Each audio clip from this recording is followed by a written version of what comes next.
This is Small Business Big World, our weekly podcast prepared by the team at Paper Trails. Owning and running a small business is hard. Each week, we'll dive into the challenges, headaches, trends, fun, and excitement of running a small business. After all, small businesses are the heartbeat of America, and our team is here to keep them beating.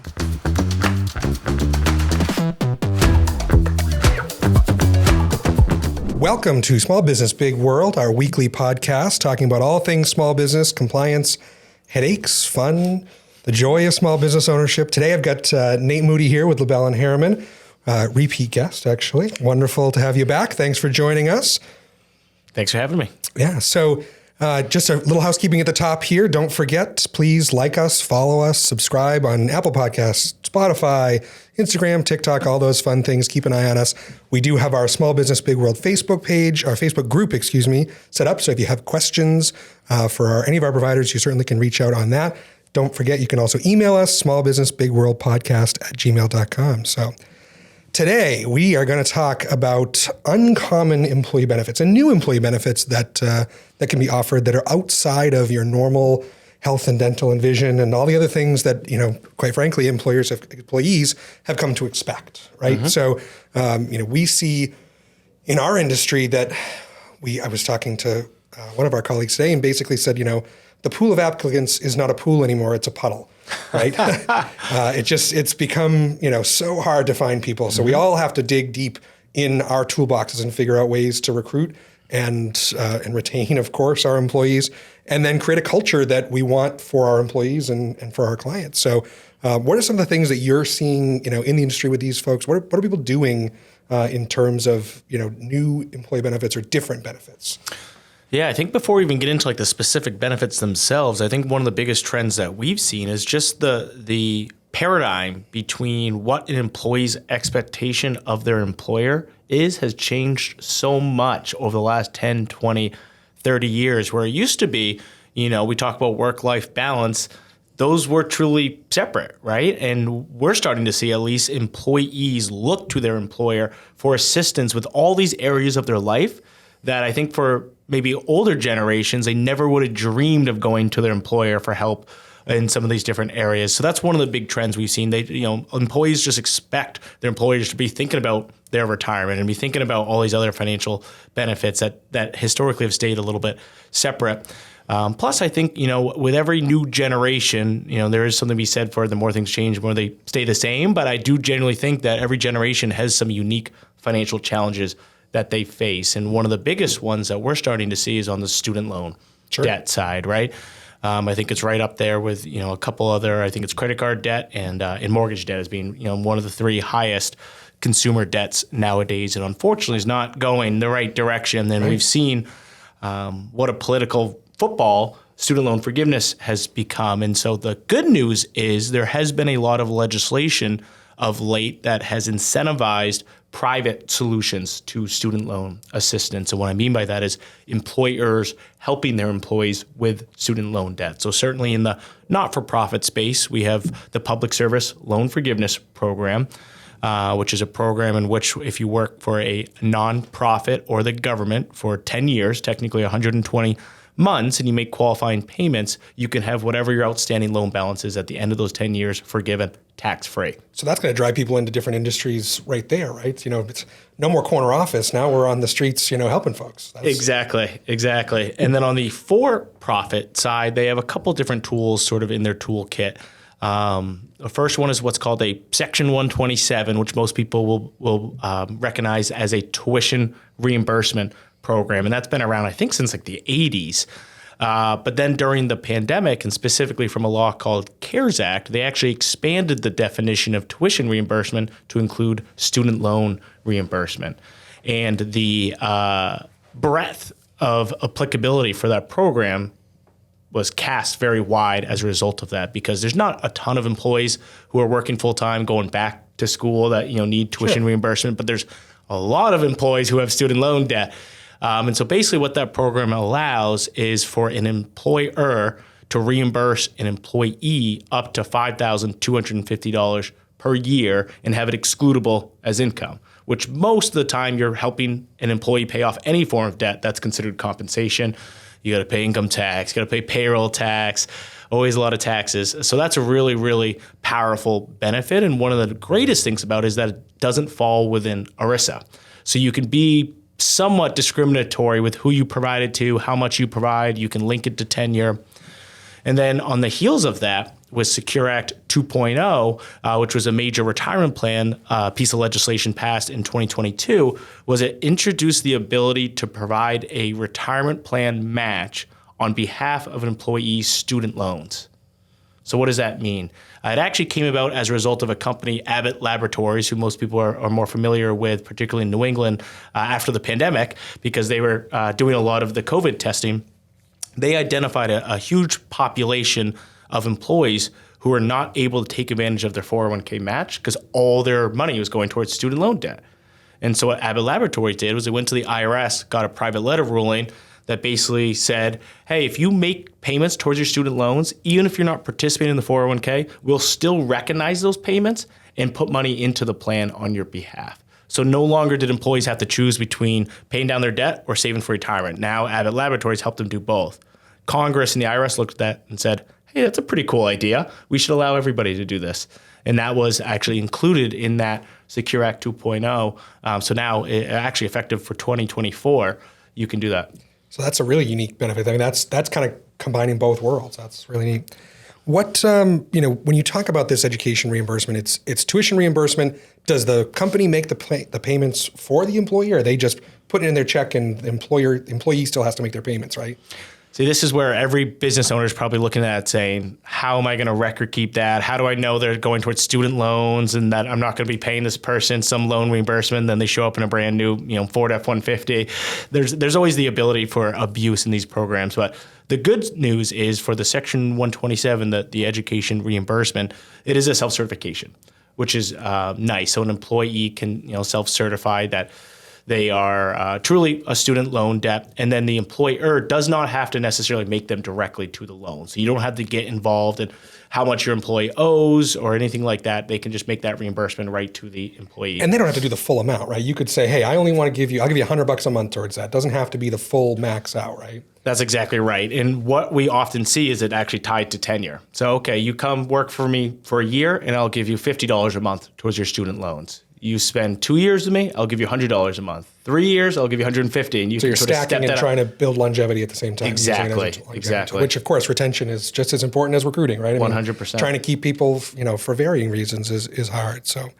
what, we've talked a little bit before about kind of the ESOPs, and that's one that's a pretty unique situation as well. But these employee stock ownership plans where the employee is getting ownership of the business. And that's not something that most employees are used to, right? What's that look like in terms of a benefit? What's the mindset in going there and the culture in creating one of these?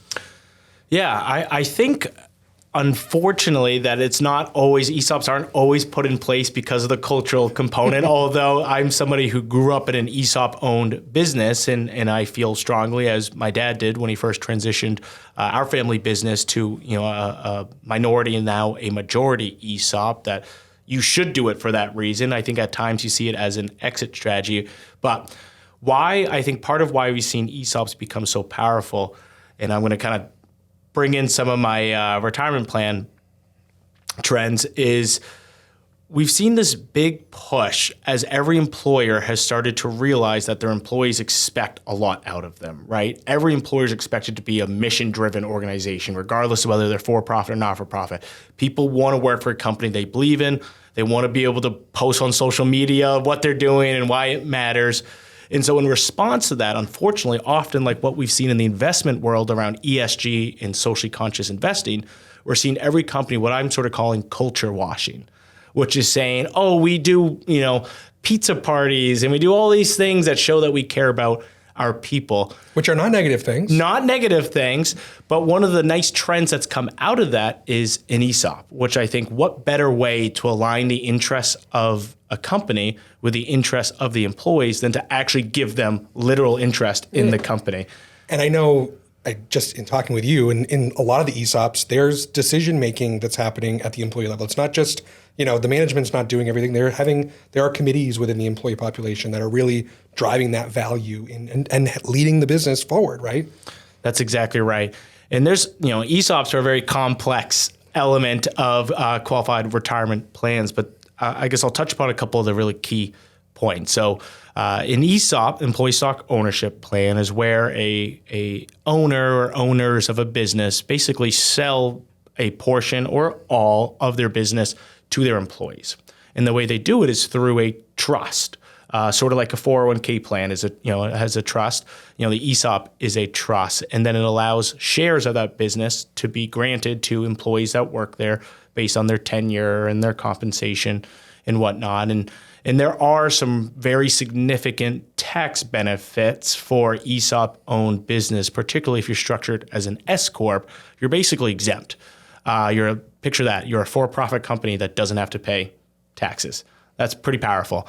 But where ESOPs are most powerful is not just on the tax side, but when you can get the cultural buy-in, which is as an employee, if you have an ownership mentality and as an organization, you're able to build an ownership culture, that's when you can start to get pretty special things. Because again, I think a lot of business owners look at their employees and might say, why don't they put in the extra hour? Why don't they come in on the weekends or whatever it is? Like, well, why would they, right? It's like maybe an extra, $100, $200 if they come in and spend in a couple extra hours.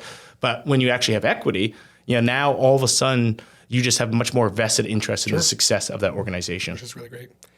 What, we see varying benefits with our clients. I mean, we're seeing things, using the resources you have as your business, right? So if you're a dentist's office, hey, we give free cleanings to your family, those kind of things, which may not necessarily cost you that much as the dentist. Those are things that we see in some of those benefit worlds. But other things that, we've seen some of our smaller businesses do is, if you're a restaurant, it's discounts on meals. If you're a hotel, it's the ability to use the pool, right? In the summer or even in the winter, if it's an indoor pool, right? Or the gym or whatever might be case. Some of those things go a long way for that as well. I know we've had a couple of clients who are doing trades, right? So they'll go out and ask all the restaurants in town, would you give me a $50 gift card if I give you a $50 gift card, and use those for prizes and different things. So just to try to, or if you're a hotel, say, hey, listen, you have a top performing sales guy. Can I have 2 nights at your resort? That you can have 2 nights at my resort. Different trades, things like that are really, really good as well. What are you seeing in terms of PTO and paid time off? And that's been certainly a regulatory challenge lately across the country. But in terms of what are you seeing people using? How are they using that as an incentive for employees? Have you seen that? Yeah, I'm seeing more flexibility around PTO because I think PTO means different things to people nowadays. Especially now that we've seen more and more companies do unlimited PTO, which I think is kind of a lie. I think one of the more powerful things is, offering PTO, but actually creating an environment where people can take PTO, right? Because you can say you offer unlimited PTO, but if somebody comes back to an inbox of 1,000 emails every single time they want to leave, they can never truly unplug. Another thing we've seen, not to sort of keep coming back to student loan debt, is actually the ability to, instead of cashing out their PTO, but actually convert their PTO towards money towards their student loans. And actually Unum is one of the big employers here in Maine, down in Tennessee, that's implemented that program. So you have ability to cash out PTO and spend it towards your student loans. That's interesting. I wonder how, psychologically, how does that, so we talked about unlimited PTO. We have unlimited PTO, and it's been an interesting journey for us here. That's probably a topic for a whole nother episode, but it's been, it's interesting to me that you're incentivizing people to not take your PTO by getting a cash out towards your student loans. I think culturally, I think that's probably great for the business, but is that great for the employee? I don't know. It's just I hadn't even heard of that. So yeah, I think the idea is trying to again be flexible with the benefits you provide, recognizing that for some younger people, they might rather have less student loans than an extra day off, right? For different people, they have different priorities. Some people might say, those student loans are still going to be there whether I take my PTO or not. So I'm just going to take my PTO because I want to go on vacation or whatever it is. But for others, that really want to prioritize that. And that could be, a more tax efficient way of taking that PTO as opposed to just directly cashing out. But I did want to come back to the point you had made about sort of the trades and whatnot, because I think that touches upon a couple important points in what we've seen sort of in terms of trends in the benefits industry is, first and foremost is to understand your people, understand what matters to them, right? Yeah. We've seen sort of a one-size-fits-all approach to benefits for the last 30 or 40 years, but not every employee is going to care about each benefit the same. And that's why I think you see like record disengagement with benefits programs, right? And so being very thoughtful around what your population is looking for in benefits. Second thing that I think is perfect is not every benefit has to be this massive plan, this massive program that requires a ton of administration and costs a ton. Something as simple as a gift card for a restaurant worker, a reciprocal program. I mentioned my family business. It's a car repair, collision repair. And so you can imagine most of the people that work there are very passionate about vehicles. And so a couple of things that they've implemented is paying for a AAA membership. And that's $50 a year? If that, right. Exactly. And it's one of the most meaningful, and they do a benefit survey every year, and one of the most highest rated benefits they provide. One of the things they did recently is a calendar. So they create a calendar, and they actually go out to 12 coworkers every year and take professionally staged photos of cars that they might have restored. Because again, you would think car repair, most people are car junkies. So people have, old American muscle cars, they got new jacked up trucks, whatever it is. And so that's something, and then you can share them with your family. Just little things like that. Yeah, and that you take pride in your work. That's, hey, I'm April, right? That's exactly I'm Mr. right. April, right? That's exactly right. Yeah, Mr. December. Yeah. Yeah, no, that's exactly neat. right. That's fun. It's those are interesting things, and certainly, we've talked about a lot of these different things, and one, disclaimer is some of these have tax implications, right? Mm-hmm. So if you're, the Section 127, that's a specific carve out. We've talked about, the gift cards and those types of things. Those may need to be paid, taxable fringe benefit status, right? So the employee, in order for you to deduct them as the business, the employee may need to take, that benefit on their W-2 as taxable income. Certainly, we've seen some great clients who have said, hey, Susie worked for me for 40 years. I sent her to Aruba as a thank you. That was a $5,000 trip. On her last check, we have to tax her on that, right? Which sometimes is not a great goodbye, but you could bonus them out a little bit to cover that as well. I mean, there's ways around that, but things to think about in any benefit plan that you're looking at is what that tax implication looks like for you, not just on your budget, but also on the employees as well. So, some of these newer and more modern benefits haven't caught up to the same tax status as the good old standbys like health insurance and dental and those kind of things, where there's tax-free options. So certainly more and more coming down the road, the 127s and things like that. But and there's actually one additional program that we've started to explore a little bit, which is Section 129, which is actually a dependent care benefit that is also excludable from income. So it's a tax advantage program, and I think any parent across the country can attest to how insane the child care space has gone, how expensive it is, and especially nowadays where typically you have both parents working, right? This can provide a really, really nice benefit, particularly for younger parents. So there are actually a lot of tax advantaged benefits out there in addition to some of these fringe benefits. Yeah, I mean, there was discussion. I was at a Chamber of Commerce board meeting just a couple weeks ago, and there was a group of employers here in town that were talking about trying to start their own daycare, right? One of their big barriers to hiring folks was childcare. There's not a lot of childcare centers accepting new kids. There's I have friends that have, having children, they find out they're pregnant, and the first thing they do, they don't tell their family, don't do anything, they get on a waiting list somewhere for daycare, right? Especially if both parents want to work, right? That's huge. And the cost is atrocious. It's a mortgage payment for most people. So it's, it's awful, but seeing that employers, certainly some large employers are already doing that, right? I know we talk about Unum here, I'm pretty sure has a daycare center here in Maine. But it was interesting to see that some of these decent sized local businesses were saying, how can we band together in order to provide the service that our employees need? It sounds, weird, but things like transportation, sometimes that's a barrier to getting employees. And these are benefits that you might be able to offer. If there's, public transportation, if there's parking, certainly in the cities, right? Parking is a premium, and there are tax advantaged benefits to reimbursing for parking and transit that you could use as benefits as well. So certainly different tools in the toolbox. I think, like you said, it's really important to go back and say, what do my employees want? Right? What do they need? What can I, I've seen it in some of the more blue collar spaces where folks may not have a great home life. They're not stable at home for whatever reason, right? It could be, just they don't have good housing. First of all, they may have had something in the past, but they want to come to work. how do we engage them and help them have a good home life so that they can have a good work life, right? And I think that's where more employers are going. It's a lot more of that touchy-feely stuff, and especially for the folks that don't have that deep bench of HR, it's hard, right? I was talking to somebody else that said, I have folks that are formerly incarcerated employees. The biggest thing, they can't get to work because they don't have a license. Okay, I drove someone to the DMV. I helped them fill out the paperwork because he didn't know what to do. But they have a great housekeeper now, right?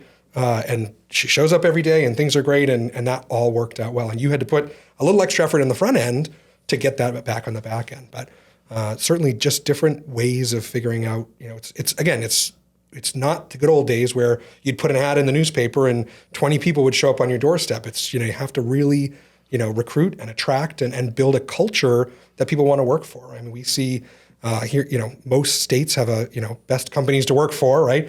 I'm excited. We finally hit the 15 employee threshold. I've already paid my fee this year to get, included in that and try to be nominated for one of those, just because I think it's important in our recruiting efforts for, our employees. I have great retention here at Paper Trails, which I'm wonderful. I have an amazing team, but it's trying to keep that and then now grow us and continue to service our clients as all of this stuff keeps changing and our clients come to us for more of this. So, it's an interesting world to be an employer today. I think the retention piece is an important one, especially nowadays. And I hate this stereotype, but I think it is probably true. As millennials, which I fall under, are not probably as loyal potentially as past generations, and you do see a lot more turnover and people jumping jobs. And so any ability to sort of build that loyalty and to keep somebody, because especially in nowadays when it's so difficult to hire anybody, that you want to hold on to your good people, absolutely, with like an iron fist. And I think there's two elements to this benefits discussion, right? It's designing a great benefits package, which we've talked about, might be, your sort of your big ticket items, but also, peppering in some things that are sort of hyper relevant to your group. But I think a piece that gets lost, especially nowadays, is how do you best communicate that benefits package to your employees, especially right now, recognizing that, you have people, Gen Z, millennial, Gen X, baby boomers, the way those people interact and consume information might vary quite significantly, sure, right? We still have, we go to clients who want paper enrollment forms. Other people look at us when we go to give them a paper enrollment form like we have two heads. They want a mobile app or they want to do it on the internet. And so my point being is you have to be thoughtful, not just with what benefits you offer, but how are you communicating them such that your employees are going to understand them? Because they'll never value your benefits if they don't understand them and if they don't use them, right? Every single health insurance broker and program talks about their EAP, right? We have this awesome EAP for mental health and for financial wellness and all these things. And you look at the participation, it's like 3%. Yeah, nobody does that. Nobody ever does. And so again, it's just being very intentional with how you communicate these benefits and be mindful that, different people want to take in information in a different way. And so you have to be very multi-channeled with how you're communicating that and getting that information out. Plus it's, we have a saying in our office, it's you got to message everything 7 times, because, you'll have employees that'll swear you never told them about a benefit, even though you can pull up 6 emails. And so again, it's just constantly reinforcing the benefits you provide. And I guess the last piece is the amount of conversations we've had with plan sponsors around this topic. And we said, well, what do your surveys say? What do your employees say? And you go, what do you mean? It's like, well, if you think about designing a benefits package that's relevant for your people, you might want to ask them what's most important to them. Absolutely. And I know it's kind of a crazy concept, but we so often assume we know what our employees want, and we forget to just ask them what they want. Awesome. So this is some really great information for folks that, are trying to figure out how to maintain, their employees really. I mean, like you said, we don't see folks who are staying with companies for 40 years anymore. It's very rare now. Certainly you've been with your company for a while. I've been here, I'm a business owner, so I'm a little more tied. You're a partner now. Congratulations, by the way. So certainly, building that staff longevity is really important, and attracting folks. I think that these are just a few ideas that we can finish up. So thank you very much for joining us today. I really, really appreciate it. You always have such good pearls of wisdom for us. And don't forget, please like, subscribe, share, all those fun things, comment. You can email us, smallbusinessbigworldpodcast@gmail.com. Follow us on all the socials. We'll be there. Otherwise, we'll see you right back here next week. Thanks for listening to this week's episode of Small Business, Big World. This podcast is a production of Paper Trails. We are a payroll and HR company based in Kennebunk, Maine, and we serve small and mid-sized businesses across New England and the country. If you found this podcast helpful, don't forget to follow us at Paper Trails Payroll across all social media platforms, and check us out at papertrails.com for more information. As a reminder, the views, opinions, and thoughts expressed are the hosts and guests alone. The material presented in this podcast is for general information purposes only and should not be considered legal or financial advice. By inviting this guest to our podcast, Paper Trails does not imply endorsement of or opposition to any specific individual, organization, product, or service.